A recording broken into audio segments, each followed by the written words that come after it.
विद्यालय नेतृत्व विकास कार्यक्रम। इसके ऑलरेडी 2 कोर्स हो चुके हैं और ये तीसरा कोर्स है। तीसरा कोर्स में हम ऑलरेडी 2 वीडियो बना चुके हैं, जिसमें बेसलाइन असेसमेंट का और 2 भाग पर जो भी प्रश्नोत्तरी थी उनको एक साथ करके, और ये तीसरा वीडियो है कोर्स 3 का एंड लाइन असेसमेंट। इसमें 11 प्रश्न हैं, इनको हम लोग इस वीडियो में सॉल्व करने वाले हैं, इसलिए वीडियो में आप अंत तक जरूर बने रहिएगा। तो शुरू करते हैं इस वीडियो को और देखते हैं क्या है इन प्रश्नों के उत्तर। हेलो दोस्तों, नमस्कार। आप देख रहे हैं डेली ग्रो यूट्यूब चैनल। तो यहाँ से हम लोग अंतिम मूल्यांकन, जो कि तीसरा कोर्स है नेतृत्व का, जो सभी हेड्स को, जो प्राथमिक उच्च प्राथमिक विद्यालयों के हेड्स हैं उनको करना है, और उसका ये एंड लाइन असेसमेंट टेस्ट है। इसमें 11 प्रश्न हैं। इससे पहले मैं बेसलाइन, उसके बाद में 2 जो भाग थे उनमें प्रश्नोत्तरी प्रयोग की गई थी, उनके ऑलरेडी वीडियो बना चुके हैं। उनके लिंक आपको इस वीडियो के डिस्क्रिप्शन में मिल जाएंगे। तो शुरू करते हैं इस वीडियो को, देखते हैं पहला प्रश्न क्या है। इसमें पहला प्रश्न है, विद्यालय के बारे में और विद्यार्थी के बारे में सूचनाओं को अभिभावकों के सामने कैसे प्रस्तुत किया जाना चाहिए। इसके 4 विकल्प दिए गए हैं। विद्यालय की अकादमिक प्रगति के बारे में सामान्य प्रस्तुति, बच्चे की सराहना कीजिए और व्यक्तिगत वार्तालाप के दौरान 1 या 2 सुधार के क्षेत्र साझा कीजिए। उन कार्यों का उल्लेख कीजिए जो अभिभावक घर पर अपने बच्चों के सीखने में सुधार करने के लिए कर सकते हैं। तो यहाँ पर उपयुक्त सभी, ये तीनों विकल्प मुझे सही लगते हैं। सही उपयुक्त सभी को क्लिक करके आगे बढ़ते हैं। अभिभावकों को पीटीएम के लिए आमंत्रित करते समय आपको किन महत्वपूर्ण रणनीतियों का ध्यान रखना आवश्यक होगा। यहाँ पर भी 4 विकल्प हैं। पहला विकल्प है कम से कम 1 सप्ताह पहले आमंत्रण भेजना। यह सुनिश्चित करना कि बैठक के लिए एक स्पष्ट एजेंडा और योजना है। बैठक में शैक्षिक और मनोरंजक तत्व शामिल करना चाहिए। उपयुक्त सभी। तो यहाँ भी चौथा विकल्प सही है। इसको आगे बढ़ते हैं। ध्यान देने योग्य क्षेत्र की योजना बनाते समय इनमें से कौन से अभ्यासों से परहेज किया जाना चाहिए। यहाँ पर 3 विकल्प हैं। एक, लक्ष्य तय करना, सभी कार्य स्वयं करना, समय सीमा निर्धारित करना। तो यहाँ पर जो दूसरा विकल्प है सभी कार्य स्वयं करना, ये इसका उत्तर है सही। नेक्स्ट पर क्लिक करेंगे। मीनू कुछ ऐसे समुदाय से संबंध रखती हैं जहाँ पीने के साफ पानी की कमी है। स्थानीय नगर निगम द्वारा रोज सुबह 10 बजे उस समुदाय के घरों के लिए पानी का संग्रह करने और लेने के लिए पानी का टैंक भेजा जाता है। इस पानी का संग्रह करने की जिम्मेदारी प्रत्येक घर की महिला की होती है। मीनू हर दिन देर से विद्यालय पहुंचती है। इसकी वजह से कक्षा में पढ़ाए गए कई विषय उसके छूट गए हैं। मीनू की शिक्षिका उन कारकों की सूची बना रही थीं जो उसे प्रभावित करते हैं। उन सभी कारकों को चिन्हित कीजिए जो मीनू के समुदाय का हिस्सा हैं।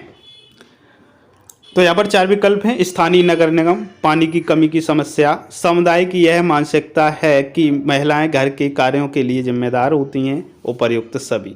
तो यहाँ पर उपर्युक्त सभी जो यानी कि चौथा विकल्प है, इसको क्लिक करके आगे चलते हैं। एक और प्रश्न मिलेगा। विद्यालय समुदाय में केवल वे लोग शामिल होते हैं जो बच्चे के सीखने के अनुभव को प्रभावित करते हैं। तो मुझे लगता है ये असत्य कथन है, क्योंकि हर तरीके के लोग समुदाय में होते हैं। आगे चलते हैं। एक और प्रश्न है। श्रीमती फातिमा अपने विद्यालय में ज्ञानोत्सव की तैयारी कर रही हैं। उन्होंने एक स्मार्ट लक्ष्य निर्धारित किया है। सभी कार्यों की सूची बनाई गई है, समय सीमा निर्धारित की है और अपनी टीम के सदस्यों को कार्य सौंपे हैं। जब वे यह योजना लागू करेंगी, आप इनको इनमें से कौन सी कार्यप्रणाली के अनुसरण की सलाह देंगे। यहाँ पर 3 विकल्प हैं। प्रगति और अगले चरणों की जाँच करने के लिए टीम के साथ साप्ताहिक बैठक, टीम के सदस्यों से यह कहना कि प्रत्येक कार्य के पहले वे उन्हें सूचित करें। यदि लोग कार्य नहीं करते हैं तो इस बारे में उच्च अधिकारियों से उनकी शिकायत करें। तो यहाँ पर मुझे जो लगता है इन 3 विकल्पों में से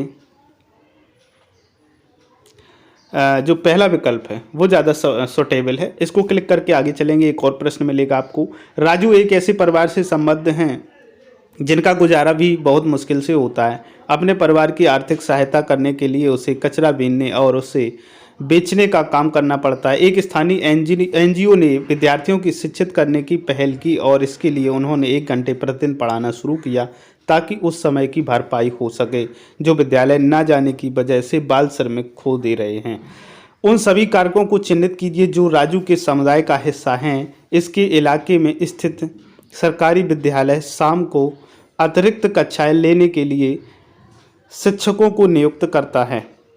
ताकि कक्षा के मुताबिक शिक्षा प्राप्त करने में विद्यार्थियों की मदद की जा सके। समुदाय में रहने वाले लोगों ने युवाओं का एक छोटा सा समूह बनाया है जो सरकारी विद्यालय की 1 घंटे की अतिरिक्त कक्षा या एनजीओ द्वारा ली जाने वाली 1 घंटे की कक्षाओं के लिए परिवारों को मनाते हैं। उन सभी कारकों पर निशान लगाइए जो राजू के समुदाय का हिस्सा हैं। तो यहाँ पर युवाओं का सामुदायिक समूह, सरकारी विद्यालय के अतिरिक्त कक्षा के शिक्षक, अत्यधिक गरीबी की हालात, उपर्युक्त सभी। तो मुझे लगता है ये तीनों विकल्प ऊपर के सही हैं। आगे चलते हैं। श्री विनोद चौथी और 5वीं कक्षा के विद्यार्थियों को गणित पढ़ाते हैं। सीखने की प्रक्रिया को अपने छात्रों के लिए रुचिकर बनाने के लिए उन्होंने उन्हें एक छोटी सी शोध परियोजना दी ताकि वे गणित की अवधारणाओं को उससे अपने रोजमर्रा के जीवन से जोड़कर देख सकें। हालांकि उनके प्रयास उतने सफल नहीं रहे जैसा उन्होंने सोचा था।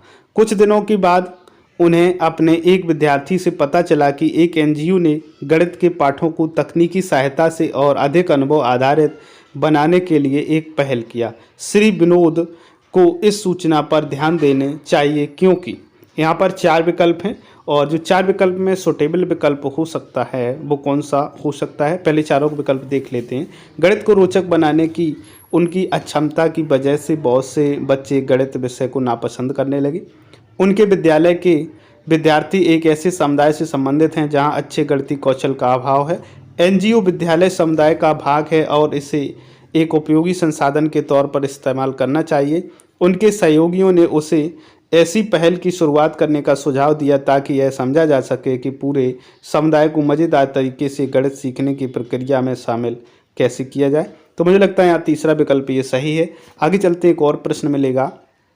हमें जो बच्चे स्कूल नहीं जाते, दिव्यांग बच्चे और लड़कियों के नामांकन की तरफ विशेष ध्यान क्यों देना चाहिए। यहाँ पर 4 विकल्प हैं। क्योंकि अगर हम यह नहीं करेंगे तो हम मुश्किल में पड़ जाएंगे, क्योंकि इन बच्चों की शिक्षा आमतौर पर पीछे छूट जाती है, क्योंकि हमें आंकड़े दर्शाने होंगे, उपरोक्त में से कोई नहीं। तो मुझे लगता है यहाँ पर दूसरा विकल्प सही है।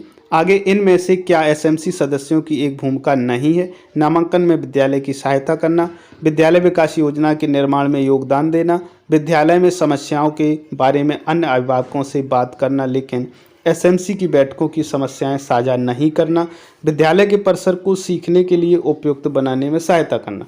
तो यहाँ पर मुझे लगता है तीसरा विकल्प सही है। इसको आगे बढ़ाएंगे। एक और प्रश्न आ जाएगा।